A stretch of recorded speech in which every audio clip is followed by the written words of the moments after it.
आप 10,000 में मत बिकना। 1,000 रुपये अगर मैं आपके बेटे को मिलता उस पर भी मत बिकना।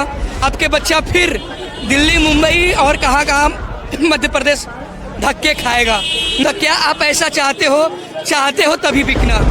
मेरा सवाल है माननीय प्रधानमंत्री साहब से भी या नीतीश कुमार जी से भी, अभी पहले कहाँ थे आप चुनाव से पहले? और क्या ये 10,000 रुपये में और 1,000 रुपये में युवा इससे जीवन यापन हो जाएगी?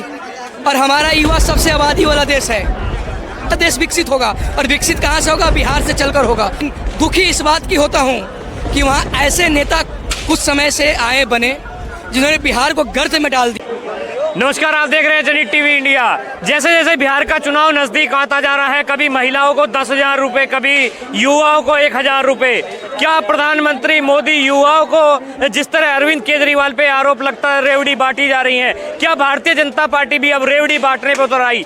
क्या नेता का कर्तव्य यही होता है कि फ्री की चीज़ें दी जाए, या फिर युवाओं को नौकरी रोजगार की बात की जाए, देश की तरक्की की बात की जाए? आइए इन तमाम बातों को लेकर जनता से बातचीत करेंगे। जनता इस पर अपनी क्या राय रखती है। नमस्कार भाई साहब, क्या नाम होगा? डॉक्टर विक्रम चौरसिया। डॉक्टर साहब, क्या लगता है जो बिहार के अंदर महिलाओं को अभी 10,000 रुपये दिए गए थे नवरात्रे में, अब युवाओं को 1,000, क्या चल रहा है इस समय नेताओं के मन में? बिहार के जनता से विनम्र आग्रह कर रहा हूँ और हर जगह मैं एक रिक्वेस्ट करता हूँ कि लोकतंत्र में लोग अपने अधिकारों की बातें करते हैं, ड्यूटीज को भूल जाते हैं। तो आपका अब अधिकार की बात तो ठीक है, अब आपकी कर्तव्य है, ये मौलिक कर्तव्य आपकी साथ साथ में जवाबदेही, अकाउंटेबिलिटी भी जुड़ती है कि अब आप 10,000 में मत बिकना। 1,000 रुपये अगर मैं आपके बेटे को मिलता उस पर भी मत बिकना। नहीं तो आने वाला 5 साल फिर वैसे ही आपको रेवड़ी बांटी जाएगी और आपके बच्चा फिर दिल्ली, मुंबई और कहाँ मध्य प्रदेश धक्के खाएगा। ना आपके बच्चों को बढ़िया स्कूल मिलेगा, ना कॉलेज मिलेगा और ना ही काम रोजगार मिलेगा। तो क्या आप ऐसा चाहते हो तभी बिकना।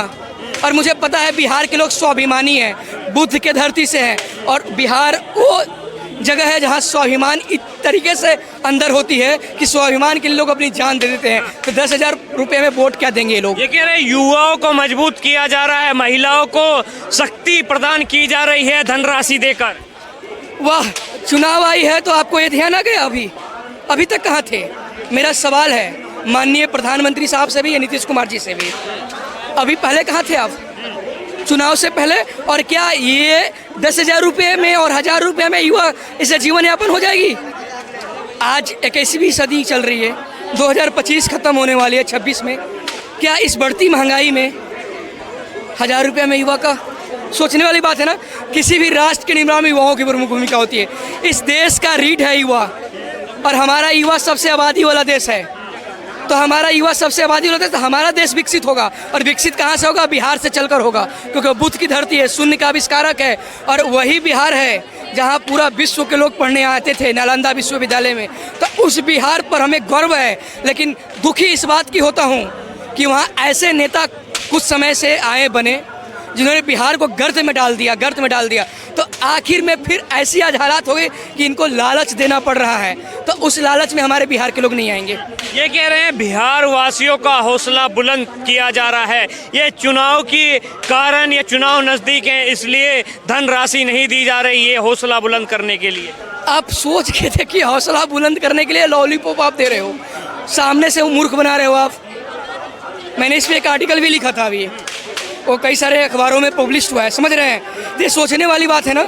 इसी पर बिहार इलेक्शंस को लेकर ही मैंने लिखा है।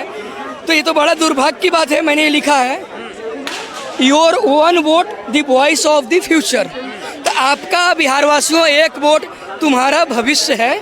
और सोचने वाली बात है, बड़ा ध्यान से सोचना आप कि क्या इस लॉलीपॉप जो 1,000 और 10,000 की दी जा रही है, इससे आप ये कौन सी जो कभी 2 करोड़ रोजगार युवाओं को दी गई थी वो पूरा हो गया? आपके सुनने वालों से मैं पूछता हूँ, नहीं हुआ ना? ऐसा कोई पेपर मुझे बता दो, मैं कई आंदोलन किया पेपर के लिए, जो पेपर लीक ना हुआ हो। कोई पेपर बता दो, चाहे PCS का हो, SSC का हो, UPSC तक मैंने देखा है कि उसमें फर्जी तरीके से लोग EWS और कई सारे सर्टिफिकेट बना कर आए। आप सही से एग्ज़ाम करा नहीं पा रहे हो। जो सोने के चम्मच लेकर आए हैं उनको सिस्टम में भेजने के चक्कर में गरीब मजदूर किसानों के बच्चों को लाठियां बरसवा रहे हो। और अभी 4 दिन पहले भी पटना में लाठी बजी है युवाओं पर, छात्रों पर। और आप सोच सकते हो कि मैंने बोला थोड़ा देर पहले कि राष्ट्र और मानवता सर्वोपरि, नेशन एंड ह्यूमैनिटी एबव। तो हम कह रहे हैं कि बिहार के रास्ते से होकर ही भारत विश्व गुरु बनेगा। तो उस बिहार को आप 10,000 की लॉलीपॉप या 1,000 के लॉलीपॉप से डेवलप कर दोगे? पॉसिबल है? आप फिर उसको 10 साल पीछे खींचने की कोशिश कर रहे हो। तो इस पर कोई बिहार वासियों को लालच में नहीं आना है। मैं सभी से विनम्र आग्रह कर रहा हूँ, अनुरोध कर रहा हूँ हाथ जोड़ के कि भाइयों, आप अपने भविष्य को देखते हुए, एक एक वोट से भविष्य तैयार होती है, और उस भविष्य को देखते हुए, इस देश को देखते हुए अब आप वोट उन्हीं को देना जो आपके क्षेत्र में आपके लिए दिन रात काम करता हो, आपके लिए ज़रूरत पड़ने पर अपनी लहू बहाने के लिए भी रेडी हो। वो जन नेता को चुनना। ये तो ये कहा जाता है कि देश मजबूत हाथों में है, ईमानदार हाथों में है। पेपर लीक होता है तो तुरंत एक्शन भी होता है। अच्छा, क्या एक्शन होता है? मैं भी अभी एक आंदोलन किया था, प्रेस कॉन्फ्रेंस भी।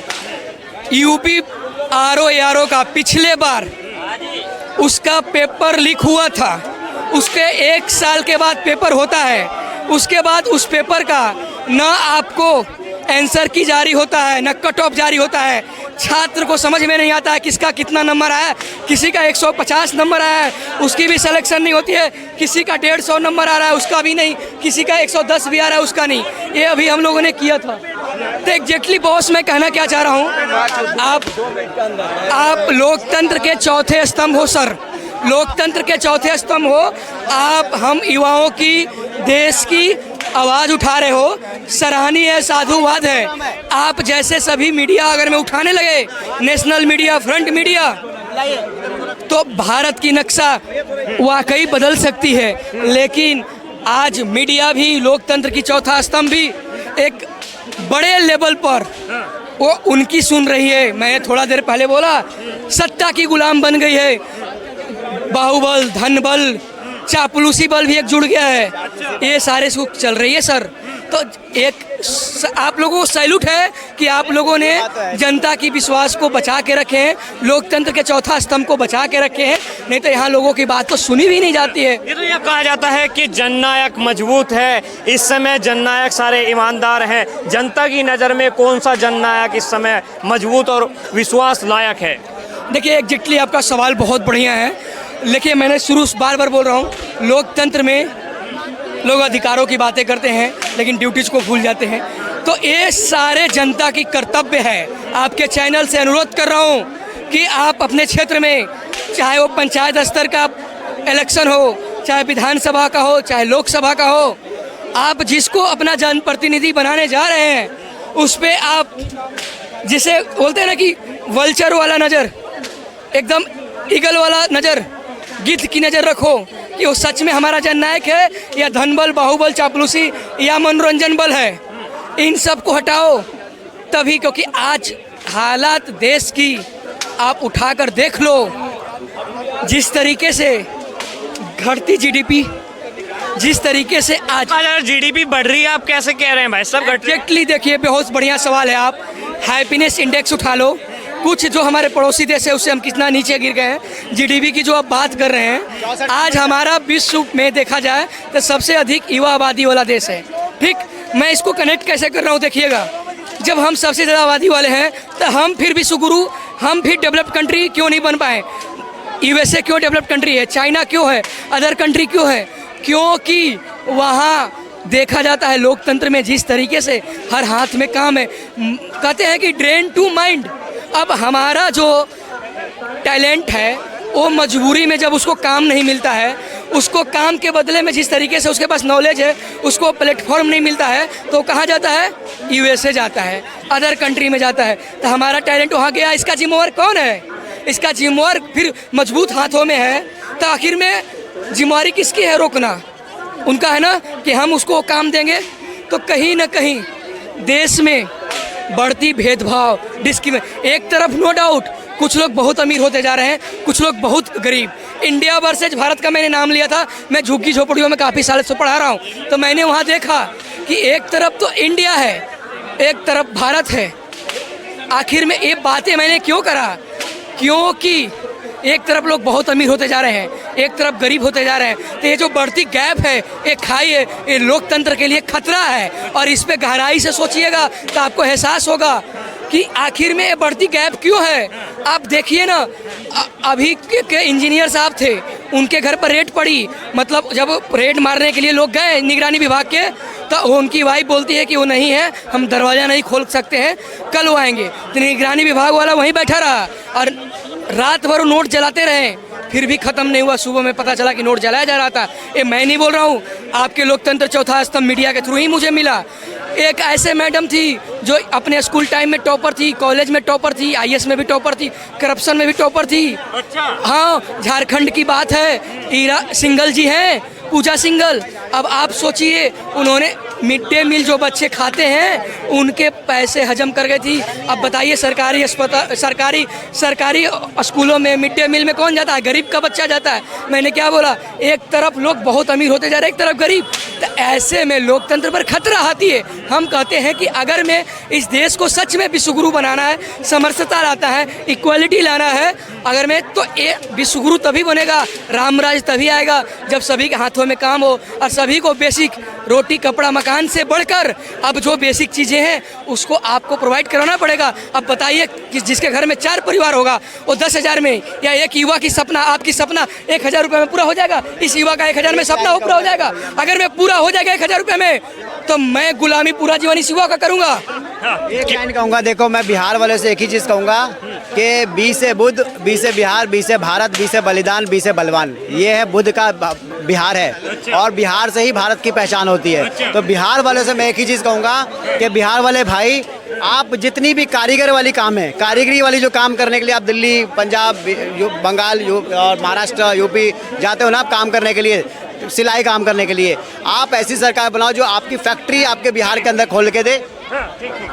तो देखिए, जनता की राय थी बिहार चुनाव को लेकर। ये देखना बड़ा दिलचस्प होगा जनता किसको अपना जननायक मानती है। असली जननायक वही है जो जनता के हित की बात करे, जनता के विकास की बात करे। बहरहाल आपकी इस खबर को लेकर अब क्या राय है, अपनी राय कमेंट बॉक्स में दीजिएगा और जुड़े रहिए जननी टीवी इंडिया के साथ। मैं हिमांशु गुप्ता। जय हिंद, जय भारत।